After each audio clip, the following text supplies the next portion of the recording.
வாழ்க வளமுடன். அற்புத பலன் தரக்கூடியது. என் வாழ்க்கையில் நான் நினைத்ததற்கு மேல் எனக்கு கடவுள் நடத்தி கொடுத்துருக்காங்க. நாம் சொல்லும் மந்திரம், பூஜை நம் குடும்பத்திற்கு உறுதுணையாக இருக்கும். முதலில் அடுத்தவரை தரக்குறைவாக பேசுவது, அவமரியாதையாக திட்டுவது கூடாது.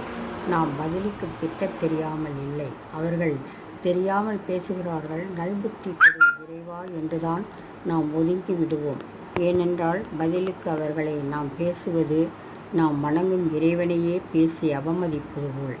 இந்த பிரபஞ்சத்தில் கடவுள் ஒவ்வொருவர் மூளை, இதயம், வாய், பல், நாக்கு இன்னும் எல்லா உறுப்புகளிலும் செயல்பட்டு கொண்டிருக்கிறார். நம்மை நல்வழிப்படுத்தி கொண்டும் இருக்கிறார். இறைவன் ஒவ்வொருவர் உடலிலும் இருப்பதால் தான் நாம் பட்டினி இருந்து விரதம், உடலை வருத்தி எல்லாம் செய்வது இறைவனுக்கு ஒரு பிடிக்காத செயல். இறைவனை பட்டினி போடுவது போல் யார் மனதும் நோகும்படி நடக்கக்கூடாது, யாருக்கும் கெடுதல் நினைக்கக்கூடாது. இறைவன் முதலில் தேர்ந்தெடுப்பது இது மாதிரியான செயல்களைத்தான். வெற்றிகரமான மனிதர்கள் யாரும் தோல்விகளுக்காக துவண்டு விடுவதில்லை. அந்த தோல்விகளை கற்றுக்கொள்ளும் அனுபவங்களாகவே எடுத்துக்கொள்ள வேண்டும். சண்டைகளையும் தோல்விகள், கசப்புகள் மூளைக்கு எடுத்து செல்லாதீர்கள். கணவனுக்கு மனைவிக்கும் நடக்கும் விவாதங்கள் ஆர்வம் காட்டாதீர்கள்.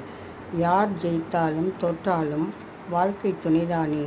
பெண்கள் மனம் திறந்து பேசினால் தன் மனபாரம் குறையும் என்று நினைப்பார்கள். தினம் பஞ்சமி, பைரவி, பார்கவி, ராஜராஜேஸ்வரி, ராஜமாதங்கி இந்த 5 தெய்வத்தின் பெயரை சொல்லி தீரா கடன், தீரா பகை, மன உளைச்சல், இன்னும் மனமுடைந்து எப்போதும் இருப்பது எல்லாமே நிவர்த்தியாகும். அடுத்த பதிவில் பார்க்கலாம்.